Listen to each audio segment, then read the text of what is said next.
Good morning, folks. We have just pulled up to Snailbeach Mine, which is in a little village called Snailbeach. It looks like quite a busy day. It is a Sunday, so people are out for their Sunday walks, but it should be a nice walk. We're going to walk around some of the old buildings. There's quite a few disused buildings that have been kept in pretty good condition by the local trust, so fair play to them. And we'll get a bit of information, hopefully, and have a little look around. Come and join us for that journey. Let's have it.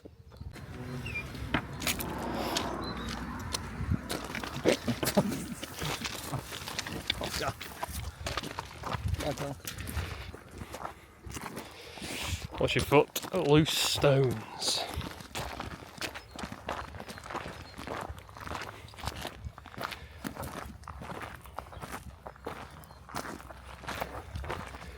Got some information for us, History Man? History Man! On the left are the remains of Halvan's engine house. This worked crushing machinery of Halvan's company during 1911 to 1930s, and the cylinder foundations and flywheel pit are inside. Behind this there used to be a huge white waste tips, but these have now been grassed over. Right, here is the route. We have parked in here, and we are now around about here reading the info boards. We're going to cut across into the old buildings, have a little rummage around there, and then we're going to do these green buildings up to the reservoir, and a bit of the resting hill chimney, whatever that is. We'll have a look. Here's a picture of the old mine when it was up and running.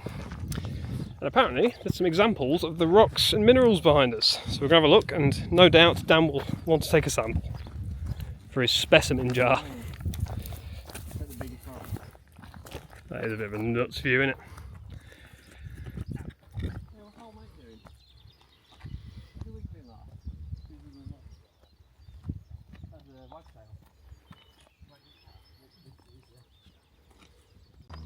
Right down. 500 metres below the surface.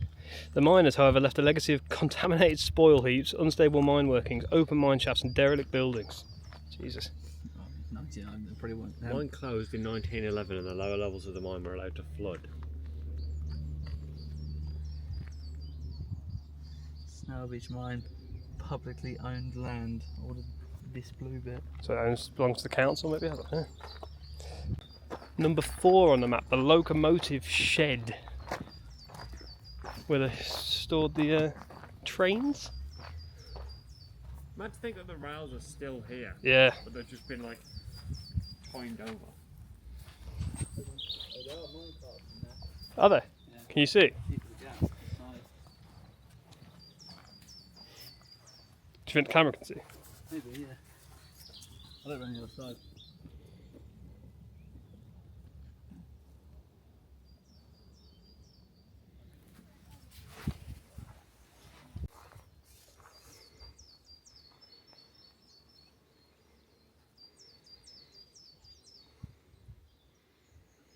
Kart, yeah. That's my favourite Mario Kart map. Mario Kart World.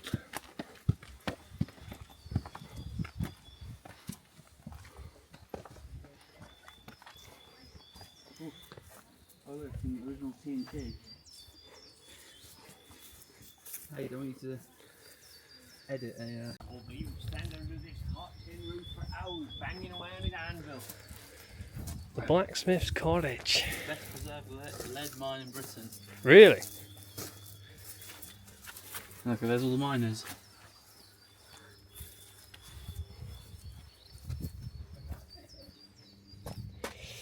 Contains a forge and bellows. It's built next to a very old pumping engine house dating from 1790. Okay, so that was the winch, I'm guessing. Yeah. The winch house. This is George's shaft, 750 feet deep. So they drop the cart down and then hoist it back up? I guess so, yeah, because obviously you need to fill it all up down there and then bring it back up. Oh, that's heavy. Oh, no, you wouldn't get much rock in there either, would you? But I guess you had to do it with manpower. Oh, hang on, I think info board. Sharpened every day as they soon become blunt against a hard rock face.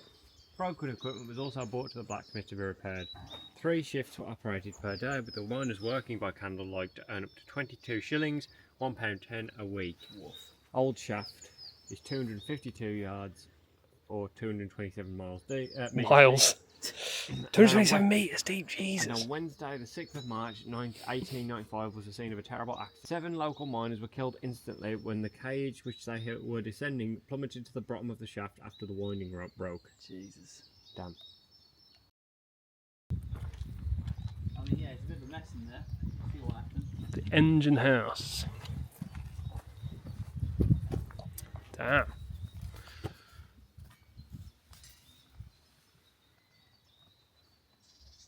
Oh god, you can still see a gear there as well. Big gear. Oh yeah. Gear. Spot. So we got a little look at that gear. Gear? All the gear. No idea. Bottom right, see it. It's actually a shaft as well. Get a better look up there or not? Yeah. Yeah. Oh damn. This would have been a steam engine, right? Yeah, I guess so. It's an engine house, I assume so. Not really anything else back then, is it? I don't know. But it's only Unless it's 100 like water powered. 150 years ago. And then there's the cable.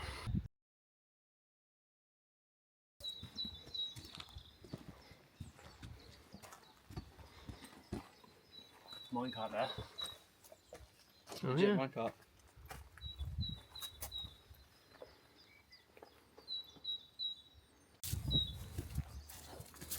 And the resources into the crusher house. There's a hefty building. That's a big building. When the lead ore galena was brought out of the mine, it had to be separated from unwanted materials and rock, minerals and rock. It underwent a number of processes. Number 1, crushing. This was originally carried out by hand using special hammers to break the ore into small pieces so it could be sorted. The process was known as bucking or cobbing. As the mine developed, to keep up with demand, mechanised crushing was introduced. I was jiggling by hand. A hotching tub. All gone, boys. All gone. All gone. We're looking for precious metals. Building. It's gone. Ah, I got no with left. Yeah. She's got a drill with a lot of stuff. this building. Yeah.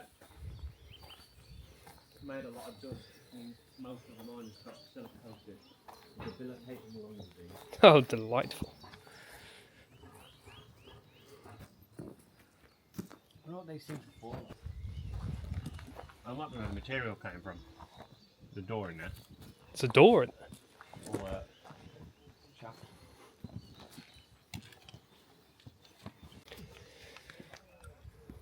There's a scaffold in connectors there.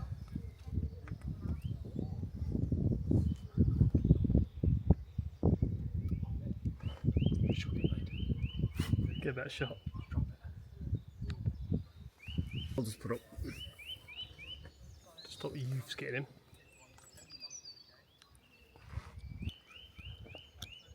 Interesting. Blimey. Oh, mate. Why are you so keen, eh? You come for some iron ore? Hmm?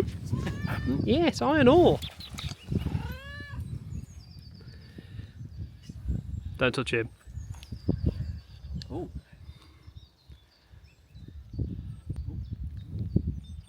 Dust bath. Is that what it's called? Yeah. Love a dust bath, don't you, mate? Okay. Following the original cart track. Let's see where it takes us.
What? You won't believe what's in there. Oh wow!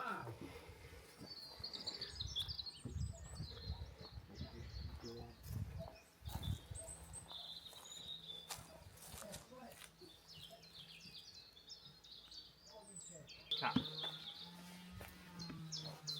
Katniss. Look at these.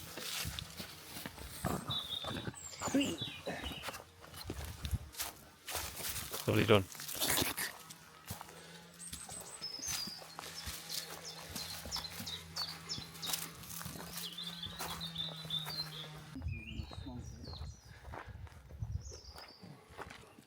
Yeah, I'll pack my everything right.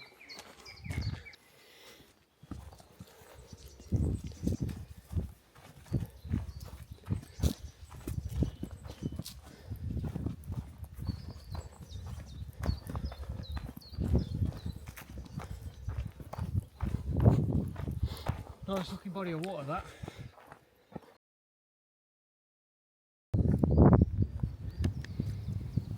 Yeah. Oh, what? I can't sneeze now. Nice run.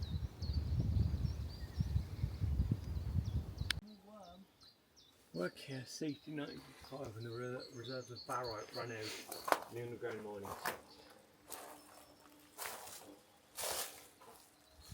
Those buckets were what was filled with lead ore. Lead ore. Buckets of galena.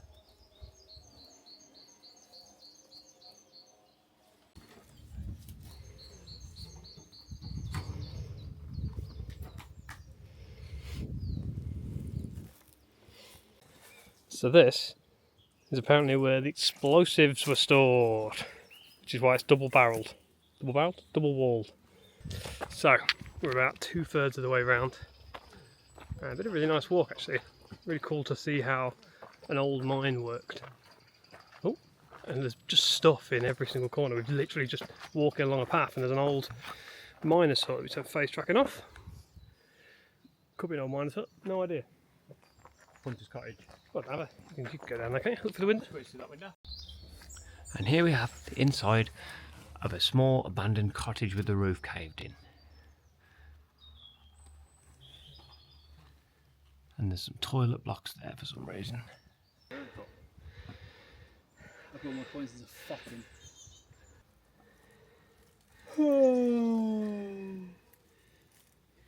Johnny Bowman doesn't exist.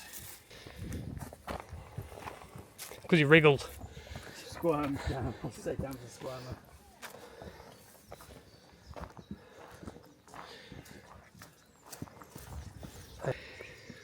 Working on the Cornish cycle. A 2 metre thick wall known as the bob wall supported a large cast iron beam called the bob due to its rocking motion.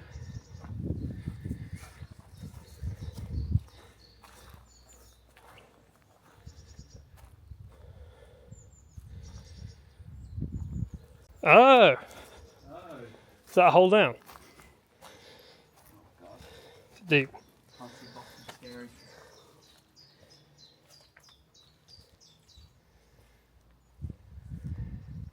Please do not drop items down the shaft as you can seriously injure visitors in the chamber. Is that right? Can't tell me what to do.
At some point you've got to ask if there was just a big.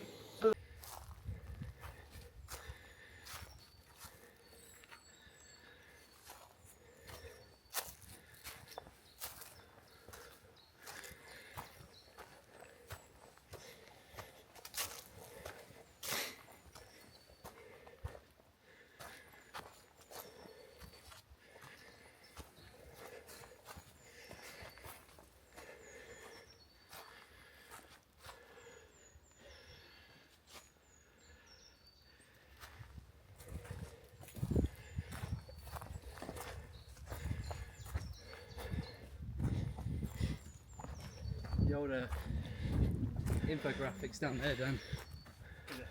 Yeah. Well, what we thought was the end wasn't actually the end. There's one more thing. It's just up here, which is the very top of the hill. As you see, I'm a bit hot and sweaty, but this is the chimney. What a very cool end to a pretty nice little walk around on a lovely day. Fun exploring, lots of really cool old buildings. Nice that the trust has kept it open to visitors. As again, they didn't charge us to get here; they just accept donations. So I'll put the links in the bio, so please do support them and come visit if you can. Leave us some comments, let us know where you think we should explore. Bye!